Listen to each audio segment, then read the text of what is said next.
اللهم صل على محمد وعلى آل محمد كما صليت على إبراهيم وعلى آل إبراهيم إنك حميد مجيد اللهم بارك على محمد وعلى آل محمد كما باركت على إبراهيم وعلى آل إبراهيم إنك حميد مجيد الحمد لله محترم हाजिरीन सम्मानित एलाकाबासी আল্লাহ পাকের দরবারে অগণিত অসংখ্য শুকরিয়া।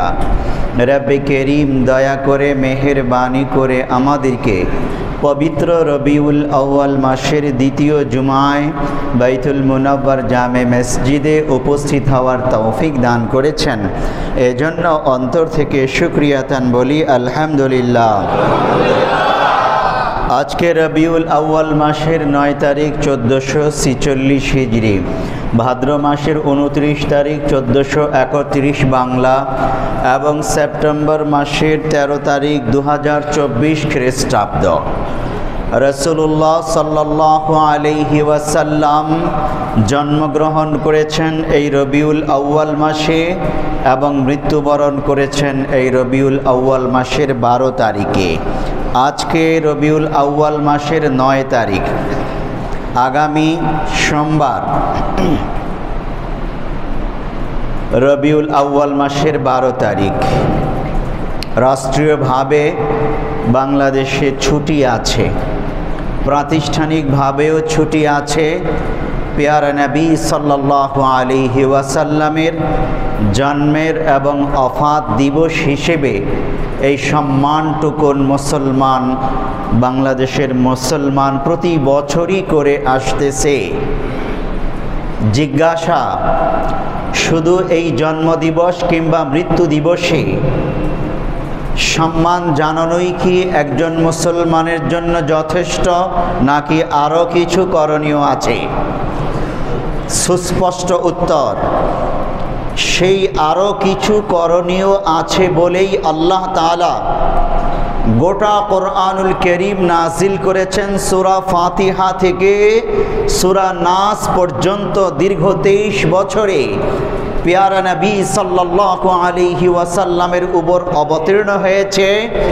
একজন মুসলমান আল্লাহর নবীর জন্মদিবস ওফাত দিবসকেই শুধু সম্মান জানাবে না, বরং নবুয়তি জিন্দেগির গোটা 23 বছরে অবতীর্ণ কোরআনুল কারীমকে বাস্তবায়ন করবে সর্বত্র, জীবনের সব সেক্টরে। তবেই পেয়ারা নবী সাল্লাল্লাহু আলাইহি ওয়াসাল্লামকে প্রকৃত সম্মান জানানো হবে।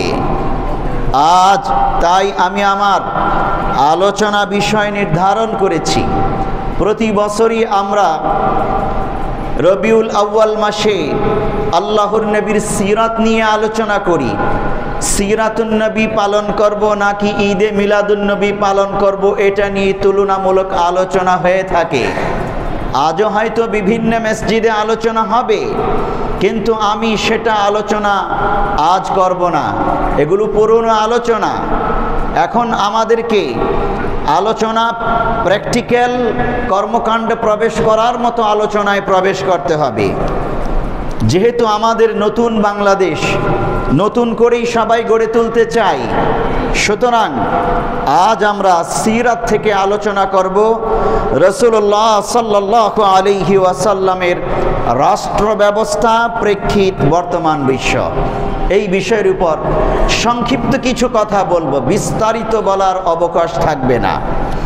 আল্লাহ রাব্বুল আলামিন কোরআনুল কারীমে এই আমাদেরকে লক্ষ্য করেই নাজিল করেছেন সূরা আহজাব আয়াত নম্বর 21। لقد كان لكم في رسول الله أسوة حسنة لمن كان يرجو الله واليوم الآخر وذكر الله كثيرا আল্লাহ তাআলা বলছেন তোমাদের জন্য রয়েছে উত্তম আদর্শ, উত্তম নমুনা ফি রাসূলিল্লাহ, রাসূলুল্লাহ সাল্লাল্লাহু আলাইহি ওয়াসাল্লামের জীবনে। রাসূলুল্লাহ সাল্লাল্লাহু আলাইহি ওয়াসাল্লামের মধ্যে তোমাদের জন্য উত্তম আদর্শ, উত্তম নমুনা রয়েছে। সেই তোমরা কারা? আল্লাহ তাআলা ব্যাখ্যা করছেন, লিমান কানা ইয়ারজুল্লাহ ওয়াল ইয়াউমাল আখির, যারা আল্লাহ তাআলার সন্তুষ্টি কামনা করে এবং আখিরাতকে চায় তথা আখিরাত দিবসে মুক্তি লাভ করতে চায়, যারা আল্লাহর সন্তুষ্টি চায়, আখিরাতের মুক্তি চায়।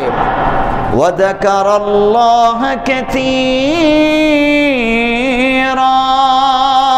এবং আল্লাহ তাআলাকে অধিক পরিমাণে স্মরণ করতে চায়, সেই সকল বান্দাদের জন্য রাসূলুল্লাহ সাল্লাল্লাহু আলাইহি ওয়াসাল্লামের জীবনে রয়েছে উত্তম নমুনা।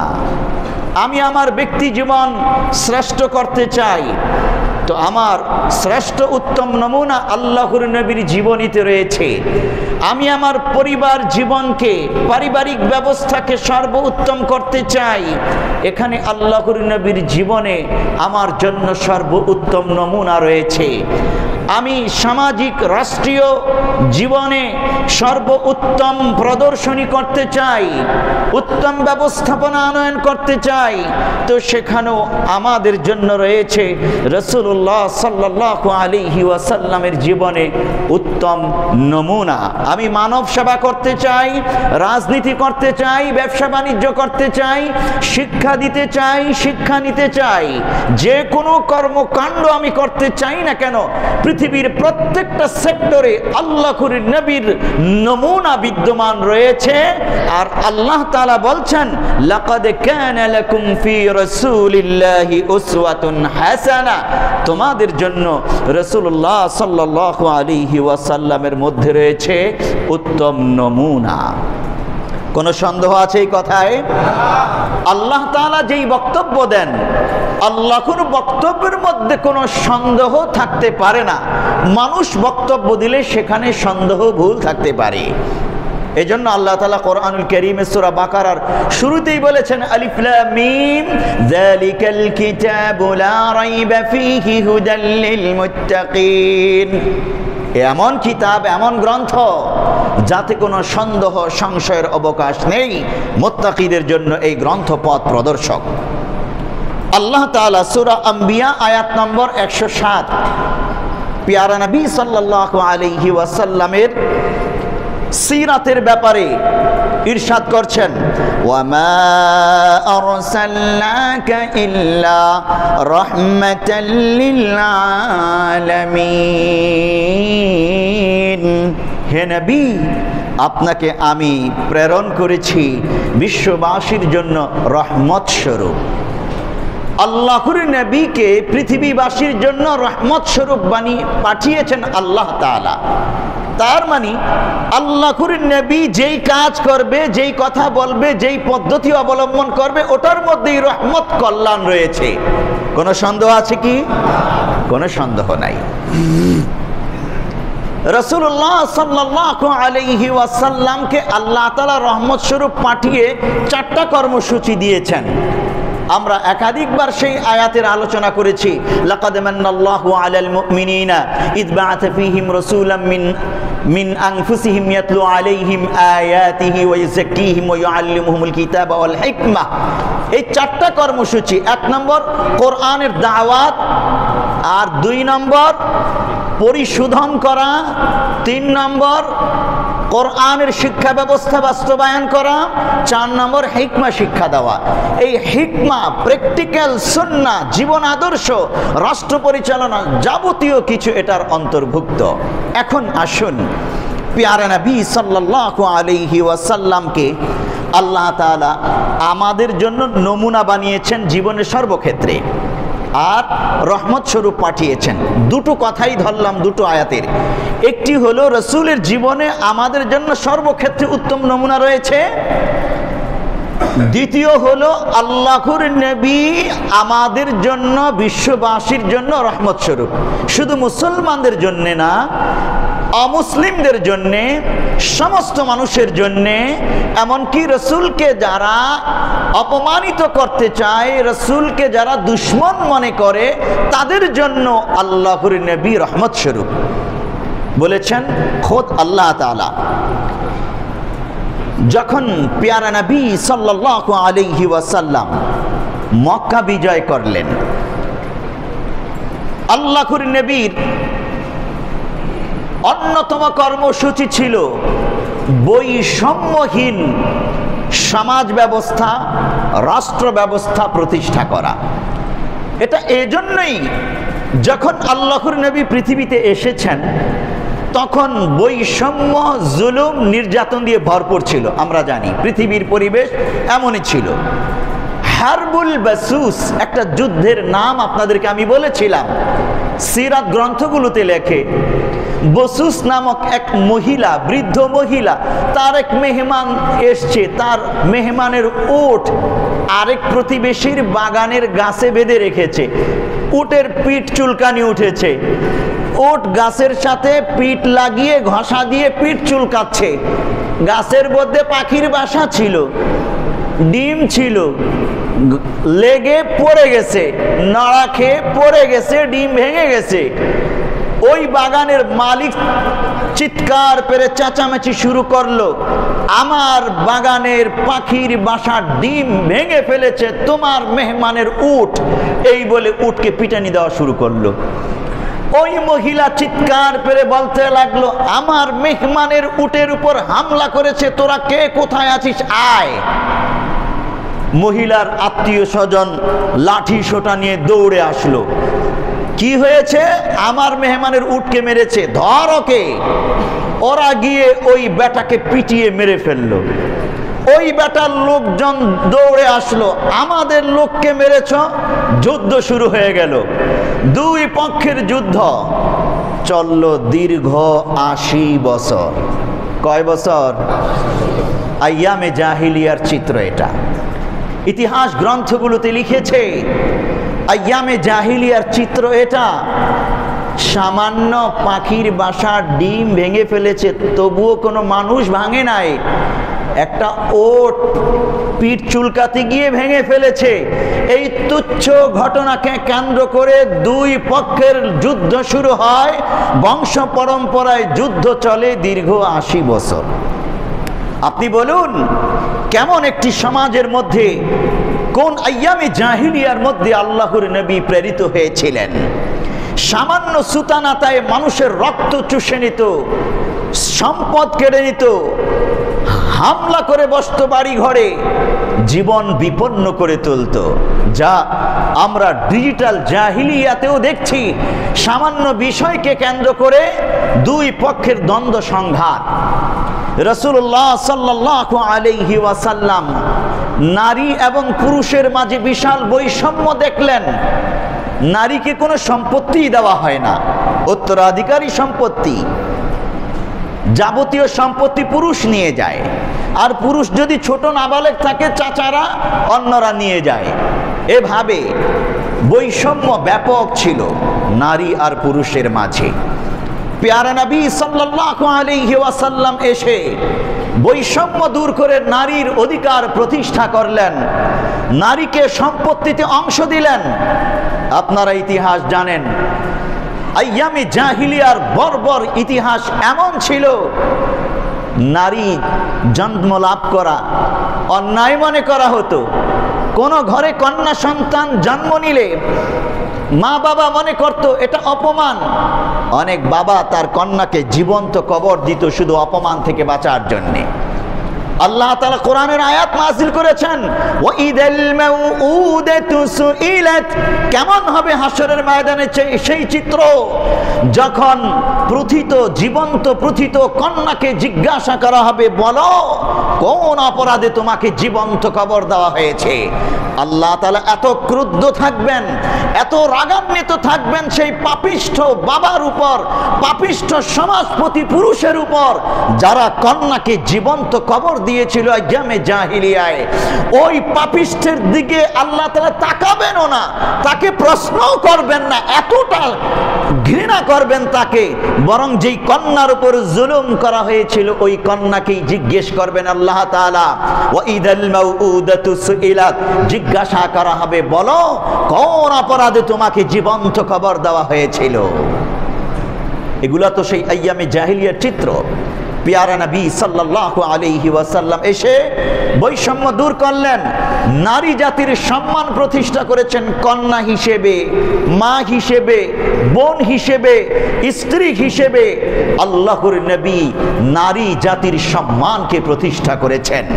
কিন্তু তথাকথিত প্রগতিবাদীরা, সুশীল সমাজ নারীদের সমান অধিকারের নামে নারীদের পর্দা এই 2024 খ্রিস্টাব্দে এসেও কেন নারীরা বোরকা পরতে হবে, এই রকম প্রশ্ন শিল্পকলা একাডেমির নবনিযুক্ত প্রধান যখন করে, পর্দার বিপক্ষে প্রশ্ন ছুড়ে দেয়, তখনই তাদের কাছে আমাদের জিজ্ঞাসা, আইয়ামে জাহিলিয়ায় আল্লাহর নবী নারী জাতির বৈষম্যকে দূর করে যেই ইনসাফ প্রতিষ্ঠা করেছেন, আল্লাহর নবীর সেই ইনসাফকে, আল্লাহ তাআলার কোরআনের ইনসাফকে কি তুমি যথেষ্ট মনে করো না? কোন সাহসে তুমি এই প্রশ্ন 2024 সালে এসে করো যে 2024 সনে এসে কেন নারীকে বোরকা পরতে হবে? এটা সরাসরি ধর্মের বিপক্ষে, কোরআনের বিপক্ষে সুস্পষ্ট বিদ্রোহ ঘোষণা শামিল। প্যারে হাজিরিন, আল্লাহর নবী যে ব্যবস্থা এনেছেন, আল্লাহ তাআলা যেই ব্যবস্থা দিয়েছেন বৈষম্য দূর করার জন্যে, যে নীতিমালা আল্লাহর নবী প্রতিষ্ঠা করেছেন, তার চেয়ে সুস্পষ্ট কোন নীতিমালা পৃথিবীর অন্য কেউ কি দিতে পারবে? পারবে না। শুধু এখানেই না, শ্রেণী বৈষম্য সমাজের মধ্যে ব্যাপক ছিল। বহিরাগত, স্থানীয়, এটা একটা বৈষম্য ছিল। সাদা কালো, এটার একটা বৈষম্য ছিল। আরবি অনারবি বৈষম্য ছিল। উচ্চ শিক্ষিত নিম্ন শিক্ষিত বৈষম্য ছিল। দরিদ্র ধনী বৈষম্য ছিল, ব্যাপক বৈষম্য ছিল। কিন্তু প্যারা নবী সাল্লাল্লাহু আলাইহি ওয়াসাল্লাম সমাজের, রাষ্ট্রের সমস্ত বৈষম্যের মূলোৎপাটন করে বিদায় হজে ঘোষণা করেছেন, কাবার দরওয়াজার উপর দাঁড়িয়ে কাবার দরওয়াজা খুলেছেন, আল্লাহর নবী ওই দরওয়াজার উপরে উঠেছেন, লক্ষ লক্ষ মানুষ কাবা চত্বরের সামনে খোলা ময়দানে, ১৬ লক্ষ সাহাবী ছিল, আর মক্কার কাফের বেঈমানরাও ছিল, সবাই আল্লাহর নবীর ভাষণ শুনছিল। কি করে আল্লাহর নবী বৈষম্যের মূলোৎপাটন করে একটি ভাষণ দিয়েছিলেন সংক্ষিপ্ত। হাদিস থেকে শুনি সরাসরি, সুনানে তিরমিজি হাদিস নম্বর 3270। قال النبي صلى الله عليه وسلم يا أيها الناس إن الله قد أذهب عنكم عبية الجاهلية।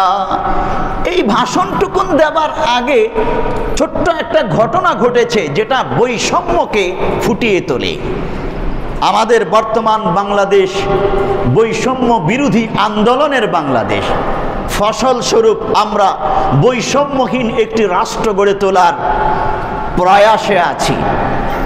বেলাল রাদিয়াল্লাহু তাআলা আনহু, আরো একবার বলেছিলাম আপনাদেরকে এই ঘটনাটা, যেহেতু আমি রাসূলুল্লাহ সাল্লাল্লাহু আলাইহি ওয়াসাল্লামের রাষ্ট্র ব্যবস্থা, প্রেক্ষিত বর্তমান বিশ্ব, এই পয়েন্টে আলোচনা করছি, এই জন্য এই পয়েন্টটা আমাকে আবার বলতে হচ্ছে। হযরত বেলাল রাদিয়াল্লাহু তাআলা আনহু তিনি মক্কার অধিবাসী ছিলেন না, ছিলেন ইথিওপিয়ার অধিবাসী, হাবশী, নিগ্রো। তিনি আরবি ছিলেন না, তিনি ছিলেন অনারবি। তিনি সুন্দর ছিলেন না, তিনি ছিলেন কালো। তিনি ধনী ছিলেন না, তিনি ছিলেন দরিদ্র। তিনি মুক্ত স্বাধীন ছিলেন না, ছিলেন দাস, গোলাম। আবু বকর রাদিয়াল্লাহু তাআলা আনহু তাকে মুক্ত আজাদ করেছেন টাকা দিয়ে কিনে উমাইয়া বিন খালফের কাছ থেকে। ইসলাম গ্রহণ করেছে মুসলিম ভাই, একজন মুসলিম ভাই কাফেরের হাতে বন্দী থেকে নির্যাতনের মধ্যে থাকতে পারে না। হযরত আবু বকর রাদিয়াল্লাহু তাআলা আনহু নিজের কামাই করা টাকা অনেক বেশি পরিমাণ দিয়ে তাকে কিনেছেন এবং মুক্ত স্বাধীন করেছেন। বেলাল রাদিয়াল্লাহু তাআলা আনহুকে আল্লাহর নবী সম্মান দিয়েছেন, অন্তরের ঈমান আর ভালোবাসার কারণে মসজিদে নববীর মুয়াজ্জিন বানিয়েছেন। মক্কা বিজয় করলেন আল্লাহর নবী ৮ম হিজরিতে। প্যারা নবী সাল্লাল্লাহু আলাইহি ওয়াসাল্লাম বললেন, বেলাল, কাবার ছাদের উপর দাঁড়িয়ে তুমি আজান দাও। নামাজ পড়বেন আল্লাহর নবী। আজানের সময় হয়েছে, বেলালকে বললেন আজান দাও। হযরত বেলাল রাদিয়াল্লাহু তাআলা আনহু কাবার ছাদের উপর দাঁড়িয়ে আজান দিলেন। কাবা চত্বরে দাঁড়ানো ৩ জন কাফের ছিল। আত্তাব বিন উসাইদ, হযরত আবু সুফিয়ান রাদিয়াল্লাহু তাআলা আনহু, পরবর্তীতে ইসলাম গ্রহণ করেছেন তিনি। আরো একজন কাফের ছিলেন। তো একজন বলে উঠল, আরে এই অনারবি একজন কালো ব্যক্তি কাবার ছাদের উপর দাঁড়িয়ে আজান দিচ্ছে, এই দৃশ্য দেখার আগে আমার বাবা মারা গেছে, এটা খুবই অপমানজনক আমাদের জন্য। আরেকজন বলে উঠল, আমা ওয়াজাদা মুহাম্মদ হাযাল গুরাবাল আসওয়াদ, মুহাম্মদ কি এই কালো কাক ব্যতীত আজান দেওয়ানোর জন্য আর কাউকে পাইল না? দেখুন, তাদের বক্তব্যের মধ্যেই বৈষম্য ফুটে উঠেছে। বেলাল একজন মানুষ, আল্লাহর বান্দা, কিন্তু সে কালো। এই জন্য কাফের লিডার বলে উঠল, কালো কাক, একে ছাড়া কি মুহাম্মদ কাউকে পাইল না? কাবার ছাদের উপর দাঁড়িয়ে আমাদের পুরো মক্কাবাসীকে অপমান করলো। সে বহিরাগত, সে অনারবি, সে কালো কুৎসিত।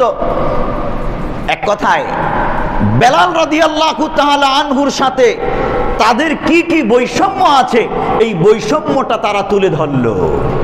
এবং আরবের আইয়ামে জাহিলিয়ার লোকেরা এটা নিয়েই গর্ব করত যে আমি বড় লোক, আমি স্থানীয়, আমি সুন্দর, আমি সম্পদশালী, এমনি করে আমার প্রভাব প্রতিপত্তি আছে, আমি শাসক গোষ্ঠীর লোক, দলের লোক, এই বলে আরবের লোকেরা ফখর করত আর দুর্বল শ্রেণীর উপর জুলুম, নির্যাতন, নিপীড়ন চালাতো। আল্লাহর নবী সাল্লাল্লাহু আলাইহি ওয়াসাল্লাম তাদের এই ভাষণ জিবরাইল আলাইহিস সালাম রাসূলের কাছে নিয়ে এসেছেন। আল্লাহর নবী এটা শুনে বৈষম্য দূর করতে চাইলেন, আরবের লোকদের আইয়ামে জাহিলিয়ার এই মানসিকতাকে চিরতরে বন্ধ করতে চাইলেন। কাবার দরওয়াজা খুললেন, দরওয়াজায় দাঁড়ালেন, এরপর একটা ভাষণ দিলেন। সুনানে তিরমিজিতে সেই ভাষণটি হাদিস হিসেবে উল্লেখ আছে। قال النبي صلى الله عليه وسلم يا أيها الناس, হে মানুষ সকল, ইন্নাল্লাহ قد أذهب عنكم عبية الجاهلية, আল্লাহ তাআলা জাহিলি যুগের যাবতীয় প্রথাকে মিটিয়ে দিয়েছেন। ওয়া তাআযুমাহা বিআবাইহা, আর নিজেদের বাপ দাদাদের বংশগরিমা নিয়ে অহংকার ফখর করতে, তাদের বড়ত্ব নিয়ে আলোচনা করতে বন্ধ করে দিয়েছেন, নিষেধ করেছেন। এক কথায় যাবতীয় বৈষম্য, অমুকে বড়, অমুকে ছোট, আমি সুন্দর, অমুকে কালো, এটা সেটা, এই যে বৈষম্যমূলক যাবতীয় ধ্যান ধারণা সব কিছু আল্লাহ তাআলা মিটিয়ে দিয়েছেন। ফান্নাসু রাজুলান, এখন মানুষ শুধু 2 প্রকার বলে গণ্য হবে।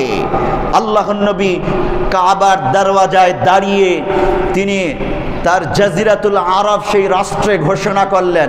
তিনি তো মদিনা রাষ্ট্রের রাষ্ট্রপতি ছিলেন, মক্কা বিজয় করার পর এটারও রাষ্ট্রপতি। রাষ্ট্রপতি হিসেবে আল্লাহর নবী কাবার ছাদে দাঁড়িয়ে ঘোষণা করলেন, ফান্নাসু রাজুলান, মানুষ এখন থেকে কেবল 2 শ্রেণীতে গণ্য হবে। বিররুন তাকিয়ুন কারীমুন আলাল্লাহ, এক প্রকার হলো কল্যাণকর মুত্তাকি, আল্লাহ তাআলার কাছে সম্মানিত মর্যাদাবান ব্যক্তি, আল্লাহর কাছে ভালো কল্যাণকর তাকওয়াবান মর্যাদাবান ব্যক্তি। এক প্রকার শ্রেণী যাদেরকে রাষ্ট্রের প্রকৃত নাগরিক বলা হয়। ওয়াফাজিরুন শাকিয়ুন হাইরুন আলাল্লাহ, আরেক প্রকার দুষ্ট নাগরিক বলে গণ্য হবে রাষ্ট্রের ফাজিরুন শাকিয়ুন হাইয়ুন আলাল্লাহ, যারা হলো পাপিষ্ঠ, অপরাধী, হতভাগা, আল্লাহ তাআলার নিকট তারা অপমানিত। যারা অপরাধ করে বেড়াবে, বৈষম্য করে বেড়াবে, জুলুম নির্যাতন নিপীড়ন করবে, অনিয়ম করবে, তারা হলো রাষ্ট্রের পাপিষ্ঠ দুষ্ট নাগরিক। রাষ্ট্রে দুই শ্রেণীর নাগরিক বলে আল্লাহর নবী ঘোষণা দিয়েছেন। এক শ্রেণী আল্লাহর অনুগত, রাসূলের অনুগত, রাষ্ট্রের অনুগত নাগরিক, কল্যাণকামী তারা, রাষ্ট্রের জন্য, সমস্ত মানুষের জন্য বৈষম্যহীন, জুলুমহীন চরিত্র তাদের মধ্যে বিদ্যমান। আরেক প্রকার যারা বৈষম্যকে জিয়ে রাখতে চায়, ফেসিবাদকে জিয়ে রাখতে চায়, জুলুম নির্যাতন নিপীড়ন অন্যায় অবিচার বেবিচার করে বেড়ায়, সেই সকল পাপিষ্ঠ নাগরিক আল্লাহর কাছেও তারা অপমানিত। ওয়ান্নাসু বানু আদম, সমস্ত মানুষ আদম এর সন্তান। ওয়াখালাকাল্লাহু আদামা মিন তুরাব, আর আল্লাহ তাআলা আদমকে সৃষ্টি করেছেন মাটি থেকে। সুতরাং সমস্ত মানুষ যেন মাটির মানুষ হয়ে যায়। সুম্মা তালা হাদিহিল আয়া, এই বক্তব্য দেওয়ার পর আল্লাহর নবী একটি আয়াত পাঠ করেছেন। ইয়া আইয়ুহান নাসু ইন্না খালাকনাকুম মিন যাকারিন ওয়া উনসা ওয়া জাআলনাকুম শুউবান ওয়া ক্বাবাইলা লিতাআরাফু ইন্না আকরামাকুম ইনদাল্লাহি আতকাকুম ইন্নাল্লাহা আলীমুন খাবীর। সূরা হুজুরাত আয়াত নম্বর 13। আল্লাহ তাআলা এই আয়াতে বিভিন্ন শ্রেণীর কথা উল্লেখ করেছেন, কিন্তু শ্রেণী বৈষম্য রাখা যাবে না, সুস্পষ্ট ইঙ্গিত দিয়েছেন। কি কি শ্রেণী? আল্লাহ তাআলা বলছেন, ইয়া আইয়ুহান নাসু ইন্না খালাকনাকুম মিন যাকারিন ওয়া উনসা, হে মানুষ, হে পৃথিবীর সমস্ত মানুষ, হে রাষ্ট্রের সমস্ত মানুষ, তোমাদেরকে আমি সৃষ্টি করেছি একজন মাত্র পুরুষ, একজন মাত্র নারী থেকে, আদম এবং হাওয়া থেকে। তাহলে আদম হাওয়ার সন্তান হিসেবে কোনো বৈষম্য আছে কি আমাদের? নাই। এই ধারণা আল্লাহ তাআলা প্রথমেই দিয়ে দিলেন, খবরদার কোনো বৈষম্য করবে না, সবাই ভাই ভাই, সবাই মর্যাদাবান। এরপর আল্লাহ তাআলা বলছেন, ওয়াজআলনাকুম শুউবান ওয়া ক্বাবাইলা লিতাআরাফু, বিভিন্ন শ্রেণীতে তোমাদেরকে বিভক্ত করেছি রাষ্ট্রে যথাযথভাবে চলার জন্য, আল্লাহকে যেন চিনে সেইভাবে ইবাদত করতে পারো। তাহলে বিভিন্ন গোত্র, বিভিন্ন ভাষা, বিভিন্ন রং, বিভিন্ন ভূখণ্ডে মানুষজন বসবাস করে। সবার চেহারা কি এক? না। সবার ভাষা কি এক পৃথিবীর? না। সবাই কি একই বংশের? না। সবাই কি একই ভূখণ্ডের? তাও না। বিভিন্ন গোত্র, বিভিন্ন বংশ, বিভিন্ন রং, বিভিন্ন ভাষা, কিন্তু সবার পরিচয় একটা, মৌলিক পরিচয় আদম সন্তান মানুষ। আল্লাহ তাআলা বলছেন, ইন্না আকরামাকুম ইনদাল্লাহি আতকাকুম, এই বিভিন্ন ভাষা, বিভিন্ন রং, বিভিন্ন বংশ, কেউ কালো, কেউ সাদা, কেউ ধনী, কেউ গরিব, কেউ মালিক, কেউ প্রজা, শ্রমিক, কেউ কি বলে রাজা, কেউ প্রজা।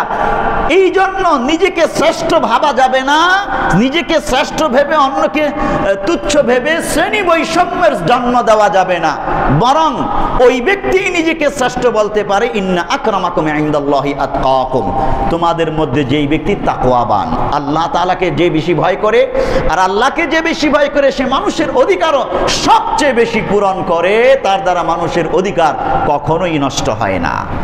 আল্লাহ নবী কাবার দরওয়াজায় দাঁড়িয়ে এই আয়াতটাও পড়লেন, উপরোক্ত শ্রেণী বৈষম্য বিলুপ করে বক্তব্য দিলেন। বেলাল রাদিয়াল্লাহু তাআলা আনহু, যাকে কালো কাক বলে আখ্যায়িত করেছিল কাবার মক্কার ওই কাফের লিডার, সে মাথাটা নিচু করে ফেললো, লজ্জায় শরমে অপমানিত হলো, নিজেকে নিজে তুচ্ছ ভাবতে লাগলো। পেয়ারা নবী সাল্লাল্লাহু আলাইহি ওয়াসাল্লামের হাতে হাত রেখে তখন সেই আত্তাব বিন উসাইদ মুসলমান হয়ে যায় কালিমা পাঠ করে। আল্লাহর নবীর কাছে আবু সুফিয়ান সেও মুসলমান হয়ে যায়, আত্তাব ইবনে উসাইদ সেও মুসলমান হয়ে যায়, হারিস ইবনে হিশাম তৃতীয় আরেকজন লিডার ছিল, সেও মুসলমান হয়ে যায়। এই তিনজন ব্যক্তি মন্তব্য করেছিল শ্রেণী বৈষম্য কেন্দ্রিক, প্রত্যেকেই রাসূলের কাছে ধরা দেয়, মুসলমান হয়ে যায়। যেই বেলালকে নিয়ে নাক ছিটকিয়েছিল, বেলাল রাদিয়াল্লাহু তাআলা আনহুর সাথে কোলাকুলি করে বুকে জড়িয়ে নেয় এবং হযরত ওমর ইবনে খাত্তাব রাদিয়াল্লাহু তাআলা আনহু এর ভাষায় বলে, সাইয়্যিদুনা বেলাল, সাধারণ বেলাল না, সাইয়্যিদুনা বেলাল, আমাদের সর্দার বেলাল রাদিয়াল্লাহু তাআলা আনহু। বেলালকে এইভাবেই সম্মান জানাতে পেরেছিল মক্কার সেই ব্যক্তি যারা বেলালকে অপমানিত করেছিল। যখন রাসূলের আদর্শে বেলালের ভাই হয়ে গেল, বেলালকে শুধু বুকেই টেনে নেয় নাই, বরং বেলালকে নিজেদের নেতা সর্দার মান্য করলো, জান্নাতের সর্দার। বেলাল তাদেরকে জান্নাতে নিয়ে যাবে, এই জান্নাতের সর্দার মনে করতে লাগলো।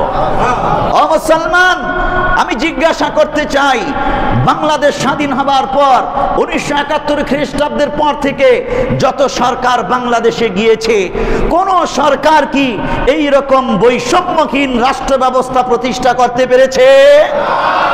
আল্লাহর নবী সেটা দেখিয়েছেন, সাহাবায়ে কেরাম পরবর্তীতে সেটা সমগ্র বিশ্বে ছড়িয়ে দিয়েছেন। আমি চাই আমার বাংলাদেশ, নতুন বাংলাদেশ, বৈষম্যহীন জুলুমহীন এইরকম একটি বাংলাদেশ হিসেবে গড়ে উঠুক। আল্লাহর নবী যেই দেশের যেই রাষ্ট্র ব্যবস্থার স্বপ্ন দেখিয়েছেন। এখন আসুন, জিজ্ঞাসা করবেন আপনারা অনেকে, রাসূল কি রাজনীতি করতেন, রাষ্ট্র চালাতেন? উত্তর, নিঃসন্দেহে অবধারিতভাবেই রাসূল রাজনীতি করেছেন, রাষ্ট্র চালিয়েছেন। তবে বর্তমান পচা গান্দিগি রাজনীতি আল্লাহর নবী তৎকালীন পৃথিবী থেকে মূলোৎপাটন করে আল্লাহর দেওয়া রাজনীতি প্রতিষ্ঠা করেছেন। রাজনীতির কথাটা শুনলেই নাক ছিটকাবেন না। রাজনীতির দ্বারা যেটা আমরা বুঝি, কোনো কর্তৃত্বের চেয়ারে বসে জনগণের সেবা করা, এটার নামই রাজনীতি। এক কথায়, কোনো কর্তৃত্বের আসনে বসে বা কোনো কর্তৃত্বের আসন পাওয়ার জন্যে জনগণের সেবা করা, এটাকে রাজনীতি বলা হয়। এখন জনগণের সেবা, রাষ্ট্রের সেবা করার জন্যে কোন নীতিমালাটা উৎকৃষ্ট, শ্রেষ্ঠ, আল্লাহ তাআলা পিয়ারা নবী সাল্লাল্লাহু আলাইহি ওয়াসাল্লামের মাধ্যমে যদি না দেখান, আমরা শিখব কোত্থেকে? এজন্য আল্লাহ তাআলা তার নবীর মাধ্যমে সেটা দেখিয়েছেন আমাদের জন্যে। তাহলে হাদিস শুনুন, সরাসরি রাজনীতি এই কথাটা হাদিসে আছে। সহিহ বুখারী হাদিস নম্বর 3455, মনে রাখবেন, সহিহ বুখারী হাদিস নম্বর 3455। এই হাদিসে প্যারা নবী বলছেন, কানাত বানু ইসরাঈল তাসুসুহুমুল আম্বিয়া কুল্লামা হালাকা নাবিয়্যুন খালাফাহু নাবিয়্যুন। কানাত বানু ইসরাঈল তাসুসুহুমুল আম্বিয়া, বনি ইসরাইলের মধ্যে তাসুসুহুম আল আম্বিয়া, রাজনীতি করতেন নবীগণ। তাসুস থেকে সিয়াসত, আপনারা বইগুলো আরবি উর্দু গ্রন্থগুলো দেখলেই পাবেন বা ডিকশনারি খুললেই পাবেন। সিয়াসত শব্দের অর্থই হলো রাজনীতি, রাষ্ট্রের নীতি, রাষ্ট্রের জনগণের সেবা করার নীতি, রাজনীতি। এটার আরবি শব্দ হলো সিয়াসত, যেটা আমরা উর্দুতেও ব্যবহার করা হয়। তাসুসুহুমুল আম্বিয়া, নবীগণ রাষ্ট্রের জনগণের সেবা করতেন। কুল্লামা হালাকা নাবিয়্যুন খালাফাহু নাবিয়্যুন, বনি ইসরায়েলের একজন নবী ইন্তেকাল করলে আরেকজন নবীকে আল্লাহ পাঠাতেন, সে জনগণের, রাষ্ট্রের জনগণের সেবা করতেন। ওয়া ইন্নাহু লানাবিয়্যা বাদি, কিন্তু আমার পর কোনো নবী নাই, আমাদের নবী বলছেন। কে তাহলে এই রাজনীতি করবে, জনগণের সেবা করবে, রাষ্ট্র সমাজ পরিচালনা কে করবে? উত্তর আল্লাহর নবী দিয়েছেন, ওয়াসায়াকুনু খুলাফাউ ফায়াকসুরুন, আমার পরে অনেক খলিফা হবে। খলিফা বলতে আল্লাহর নবীর প্রতিনিধি হবে, খিলাফত আলা মিনহাজিন নবুওয়া পরিচালনা করবে। রাসূলুল্লাহ সাল্লাল্লাহু আলাইহি ওয়াসাল্লাম যেভাবে সমাজ রাষ্ট্র পরিচালনা করেছেন, বিচার পরিচালনা করেছেন, সব কিছু রাসূলের দেখানো রীতিতে পরিচালনা করার জন্য রাসূলের প্রতিনিধি বা খলিফা হবে। ক্বালু ফামা তা'মুরুনা, সাহাবাগণ জিজ্ঞেস করলেন, ইয়া রাসূলুল্লাহ, আমাদের জন্য ওই সময় কি আদেশ আপনার? ক্বালা ফু বিবাইআতিল আউয়াল ফাল আউয়াল, প্যারা নবী বললেন, তোমাদের প্রতি আমার আদেশ রইল, ফু বিবাইআতিল আউয়ালি ফাল আউয়ালি, তোমরা প্রত্যেক খলিফাকে একের পর এক বাইআত গ্রহণ করো খলিফার কাছে। ওয়াআতুহুম হাক্কাহুম, এবং তোমরা তাদের হক অধিকার আদায় করো। ফাইন্নাল্লাহা সাইলুকুম আম্মা ইস্তারআকুম, কেননা আল্লাহ তাআলা তাদেরকে জিজ্ঞাসা করবেন তাদের দায়িত্বের ব্যাপারে। তারাও তোমাদের বাইআত নেবার পর তোমাদেরকে সঠিকভাবে পরিচালনা করেছে কিনা, এই ব্যাপারে আল্লাহ তাআলার কাছে জবাবদিহি করতে হবে যে তারা তোমাদের হক আদায় করেছে কিনা। তোমরা তাদের খলিফাদের হক আদায় করবা, রাষ্ট্রপতিদের হক আদায় করবা, আর রাষ্ট্রপতিরা তোমাদের হক আদায় করবে। প্রত্যেকের কর্মের ব্যাপারে আল্লাহর কাছে জিজ্ঞাসিত হবে। পেয়ারে হাজিরিন, এই হাদিসের মধ্যে একজন খলিফা রাসূলুল্লাহ সাল্লাল্লাহু আলাইহি ওয়াসাল্লামের দেখানো পথে যিনি রাষ্ট্র পরিচালনা করবেন, এরকম রাষ্ট্রপতি এবং এমন নাগরিক প্রয়োজন যেই নাগরিক ওই খিলাফত আলা মিনহাজিন নবুওয়া আনুগত্য করবে, হক আদায় করবে। আর এই সম্মিলিত রাষ্ট্রপতি এবং নাগরিক তাদের সম্মিলিত কর্ম প্রচেষ্টায় যেই রাজ্য গড়ে উঠবে, এটাকে ইসলামী রাজ্য বলবে, যেখানে অমুসলিম মুসলিম সমস্ত নাগরিক তার পরিপূর্ণ সম্মান অধিকার নিয়ে বেঁচে থাকবে। এটাকে বলা হয় তাসুসুহুমুল আম্বিয়া, নবীগণের রাজনীতি। আমরা সেই রাজনীতিকে সমর্থন করি যেটা নবীওয়ালা রাজনীতি, নবীদের রাজনীতি। বর্তমান মানব রচিত তন্ত্র মন্ত্রের এই রাজনীতিকে আমরা সমর্থন করি না, কারণ এটা মানুষকে শান্তি দিতে ব্যর্থ হয়েছে। জিজ্ঞাসা, প্যারা নবী সাল্লাল্লাহু আলাইহি ওয়াসাল্লাম মদিনা রাষ্ট্রের রাষ্ট্রপতি ছিলেন, বুঝলাম। আল্লাহর নবী কতদিন রাষ্ট্র পরিচালনা করেছেন, তার রাষ্ট্র ব্যবস্থাটা কেমন ছিল, আমরা সেই রাষ্ট্র ব্যবস্থা এই 2024 খ্রিস্টাব্দে অ্যাপ্লাই করতে পারি কিনা? সংক্ষিপ্ত উত্তর, প্যারা নবী সাল্লাল্লাহু আলাইহি ওয়াসাল্লাম 10 বছর রাষ্ট্র পরিচালনা করেছেন। রাসূলুল্লাহ সাল্লাল্লাহু আলাইহি ওয়াসাল্লাম সর্বশেষ যতটুকুন ভূখণ্ডের রাষ্ট্র পরিচালনা করেছেন সেটা ছিল 8 লক্ষ বর্গমাইল।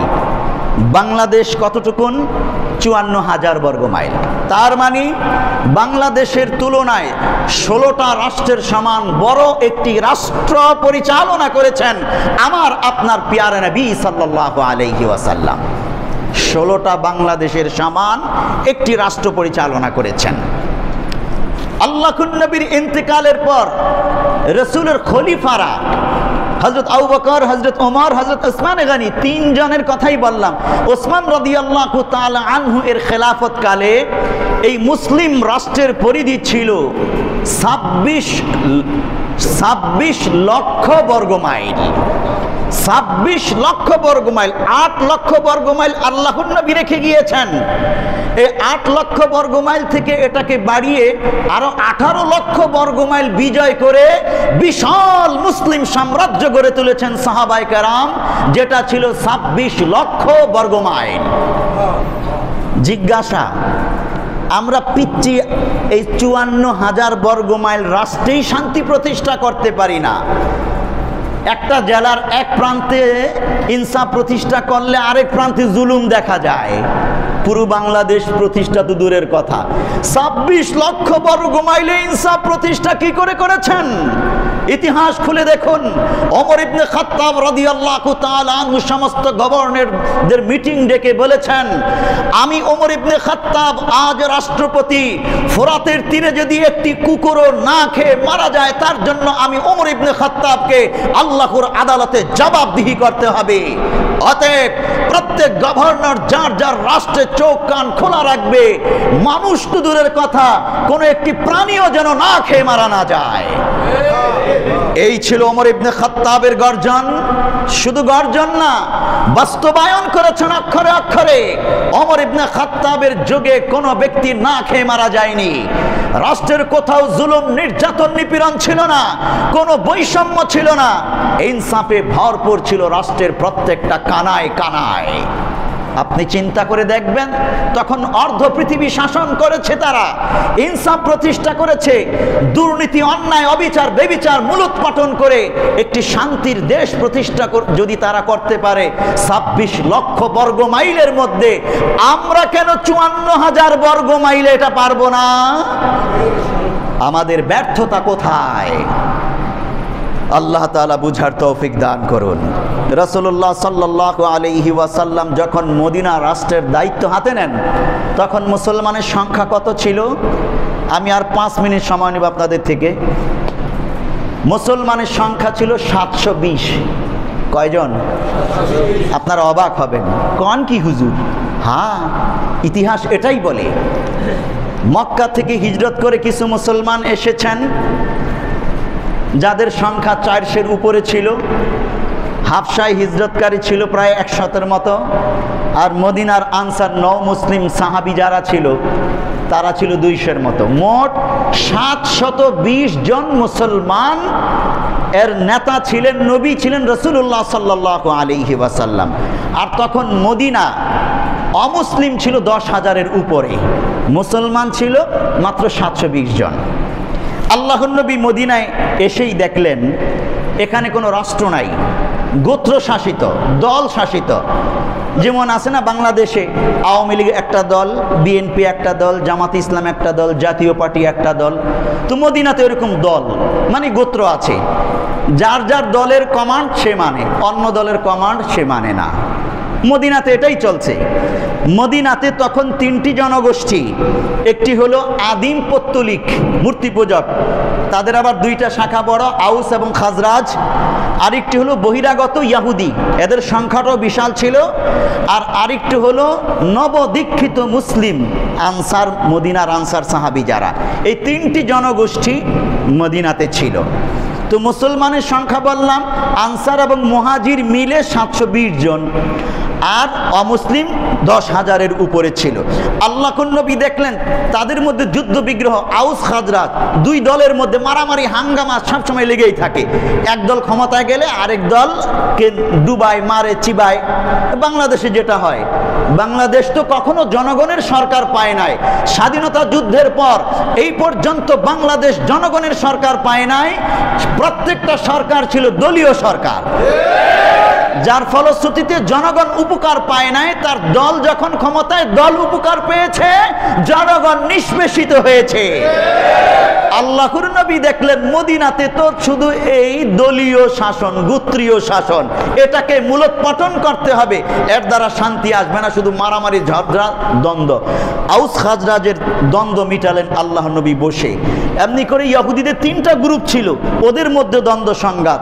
পেয়ারা নবী সকলকে ডাকলেন এবং বললেন, আমাদের এই মদিনাকে একটা উম্মাহ জাতি হিসেবে গড়ে তুলতে চাই, একটি সংবিধান নীতিমালা থাকা চাই, এবং একজন রাষ্ট্রপতি বা রাষ্ট্র পরিচালক থাকা চাই, যার কমান্ডে পুরো মদিনা জনগোষ্ঠী চলবে। অন্যথায় বিশৃঙ্খল হবে, অন্য জাতি এসে আমাদেরকে হামলা করে ধ্বংস করে দেবে। আমরা ঐক্যবদ্ধ থাকলে কেউ আমাদেরকে ধ্বংস করতে পারবে না। সবাই আল্লাহর নবীর কথাকে মেনে নেয়, বলল ঠিক আছে, তাহলে একটা সংবিধি তৈরি করা দরকার।